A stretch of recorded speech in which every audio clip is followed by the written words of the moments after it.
How to get a thigh gap. Health Tips Remedy Channel. 1. Understand that a thigh gap is not physically possible for most people. A thigh gap as wide as a supermodel's is not normal by any means. While many women, and men, could stand to lose a little leg fat, some will never see a wide gap between their thighs even after shedding excess pounds. Genetics and body structure play the biggest role in whether you can gain a thigh gap. Simply put, most women have hips that are set too closely together for there to be a large gap between their thighs, even with very little fat on their legs. If you have wider set hips, however, a thigh gap might actually be possible while maintaining a healthy overall weight. 2.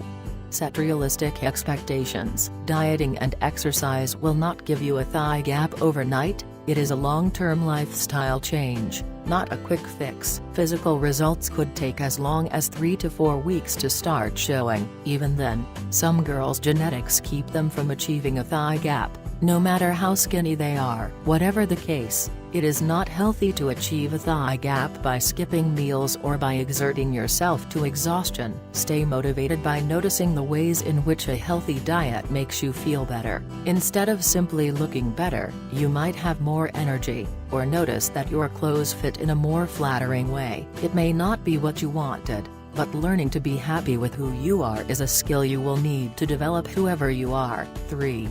Don't let a thigh gap become your obsession. Getting a thigh gap has become the holy grail for some. They need it or they feel inadequate. In serious cases, people focus on it so much that they begin to lose perspective about other important things in life, like health or maintaining social relationships. A troubling number of teens and young girls are treating a thigh gap in an unhealthy way, fasting and possibly developing eating disorders.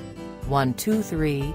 Don't let the prospect of a thigh gap make or break you. Your thighs do not say anything about you. Do not let anyone tell you what to do. 4. Know that some girls never achieve thigh gap because of their genetics. If your hips are wide set, you're more likely to be able to get a thigh gap.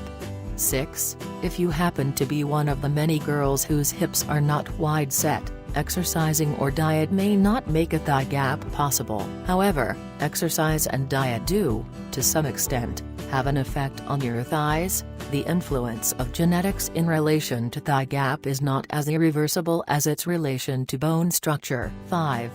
If you do decide to achieve a thigh gap, use a combination of healthy dieting and exercise. Try to slowly chip away at any excess weight through a combination of diet and exercise until you hit your doctor-recommended BMI. If you still have not gotten a thigh gap, it may not be possible given your genes and bone structure.